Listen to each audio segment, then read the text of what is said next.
Study with Divya के current affairs programme में आपका स्वागत है।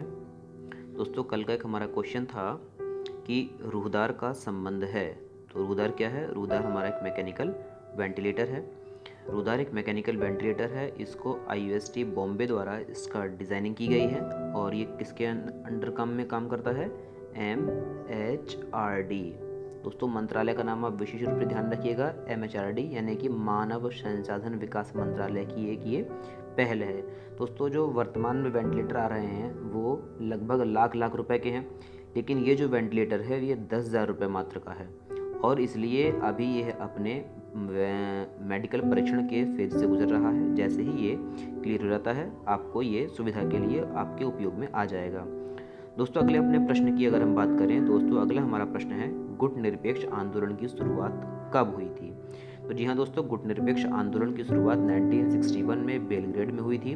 बेलग्रेड में इसकी शुरुआत हुई थी। कल हमारे प्रधानमंत्री ने गुट निरपेक्ष देशों के साथ अपनी बातचीत की और ये पहली बार था जब उन्होंने वर्चुअल माध्यम से सभी देशों को संबोधित किया। इसकी वर्तमान में अध्यक्षता अजरबैजान के पास है और अजरबैजान ने इसकी अध्यक्षता की है। दोस्तों, अगर हम इसके बैकग्राउंड की बात करें तो 1950 से इसकी पृष्ठभूमि बननी तैयार हो गई थी और 1955 में इसने आकार लेना शुरू कर दिया, लेकिन 1961 में इसको औपचारिक रूप प्रदान किया गया। दोस्तों, अगले क्वेश्चन की बात करें तो अगला हमारा क्वेश्चन है कि बोवेल क्या है? बोवेल क्या है? तो दोस्तों, बोवेल बे ऑफ बंगाल में मानसून के प्रोसेस को एग्जामिन करने के लिए ये पृथ्वी विज्ञान मंत्रालय की एक पहल है। दोस्तों, मंत्रालय का नाम मैं इसलिए बोलता हूँ क्योंकि अब ये ट्रेंड देखा गया है कि मंत्रालय का नाम विभिन्न एग्जामों में ज़्यादा पूछा जा रहा है। तो ये पृथ्वी विज्ञान मंत्रालय की एक पहल है। क्यों शुरू की गई है? सपोज कीजिए ये हमारा दक्षिणी भारत है और ये बे ऑफ बंगाल का क्षेत्र है।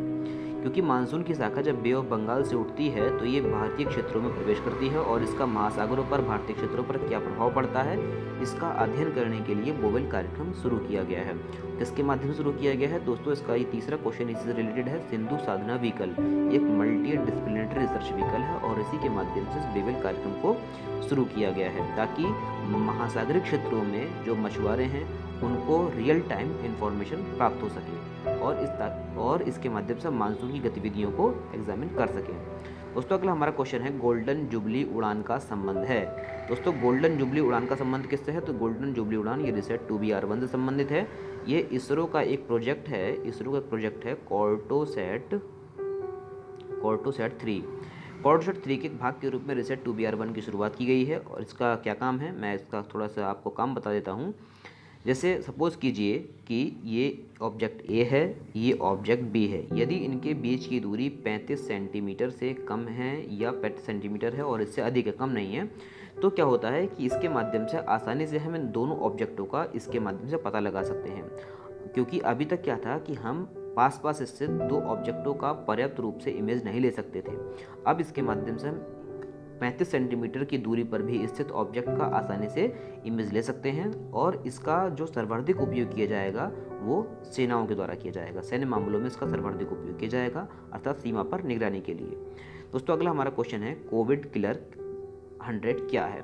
दोस्तों, कोविड किलर क्या है? एक ड्रोन है। होता क्या है कि वर्तमान में लॉकडाउन का पीरियड चल रहा है।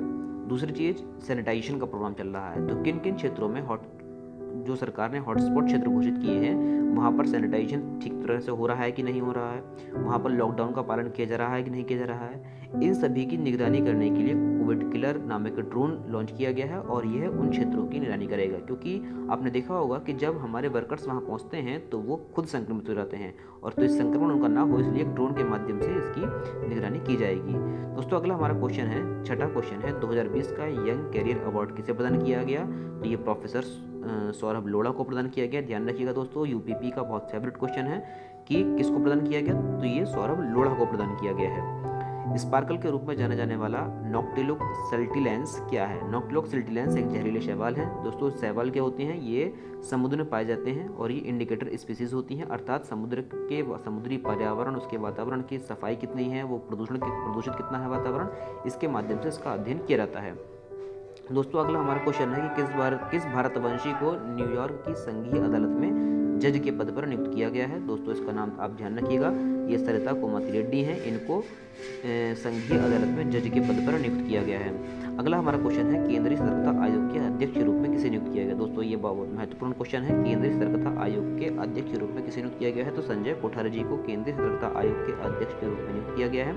सीवीसी के बारे में अगर मैं आपको थोड़ा सा बताऊं तो 1964 में के संथानम समिति की सिफारिशों के आधार पर, समिति का नाम बहुत इंपॉर्टेंट है दोस्तों, कई एग्जाम में पूछा जा चुका है और आगे भी पूछा जा सकता है, कि के संथानम समिति की सिफारिशों के आधार पर 1964 में इसका गठन किया गया था। 2003 में इसको सांविधिक दर्जा प्रदान किया गया है।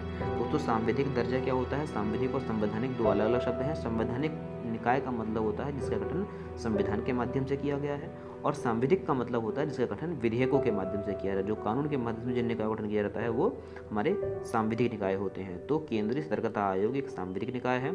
इसकी जो परिलब्धियां, वेतन भत्ते होते हैं वो संघ लोक सेवा आयोग अर्थात यूपीएससी के अध्यक्ष सदस्यों के समान होते हैं।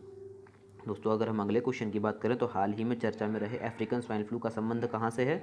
अफ्रीकन स्वाइन फ्लू का संबंध सबसे पहली बात तो सुअरों से है, और ये कहाँ पर सबसे अधिक प्रकोप डाल रहा है, आसाम में। कहाँ से आया है, चीन से। ये बात देखो ना, चीन और अरुणाचल प्रदेश के रास्ते ये आसाम पहुंचा है, और आसाम में इस समय वर्तमान में लाखों की संख्या में सुअरों को मार दिया गया है, और इसका जो बड़ा प्रभाव देखने को मिला है वो असम की अर्थव्यवस्था पर बड़ा प्रभाव देखने को मिला है। दोस्तों अगला हमारा क्वेश्चन है क्षत्रिय नृत्य के बारे में। क्षत्रिय नृत्य का संबंध, क्षत्रिय नृत्य कहाँ संबंधित है, क्षत्रिय नृत्य तो ये आसाम से संबंधित है। आसाम में आचार्य शंकर देव द्वारा इस नृत्य की शुरुआत की गई थी, और ये इसको आसाम में अंकिया नाट भी बोलते हैं, और ये एक शास्त्रीय नृत्य भी है। दोस्तों अगला क्वेश्चन हमारा है, चमकी बुखार का प्रकोप किस राज्य में सर्वाधिक है। तो जी हाँ दोस्तों, ये बिहार राज्य में है।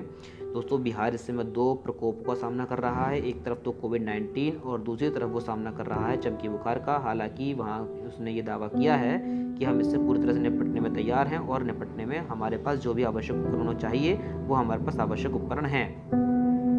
दोस्तों कल का जो हमारा सवाल रहने वाला है, आपको उस सवाल का जवाब मुझे कमेंट सेक्शन में देना है कि ई कोव सेंस क्या है। ई कोव सेंस क्या है। दोस्तों ई कोव सेंस के अगर आप ऑप्शन की बात करें तो सबसे पहला ये एक वेंटिलेटर है, नंबर 2 ये एक सेंसर है, नंबर 3 ये एक वैज्ञानिक उपकरण है, और नंबर 4 इनमें से कोई नहीं। तो आप मुझे इसका उत्तर कमेंट सेक्शन में देना। और जी हाँ दोस्तों, अगर कोई वर्ड है आपकी समझ में नहीं आता है तो आप मुझे कमेंट में बताइए, मैं उसका जवाब आपको अगली वीडियो में प्रोवाइड करने की कोशिश करूँगा। तब तक के लिए आप इन क्वेश्चंस को लगातार रिवाइज करते रहिए, और चैनल को लाइक, शेयर और सब्सक्राइब करते रहिए। जी हाँ दोस्तों, आज की वीडियो में इतना ही। दीजिए मुझे इजाज़त। नमस्कार दोस्तों, thank you very much for discussion.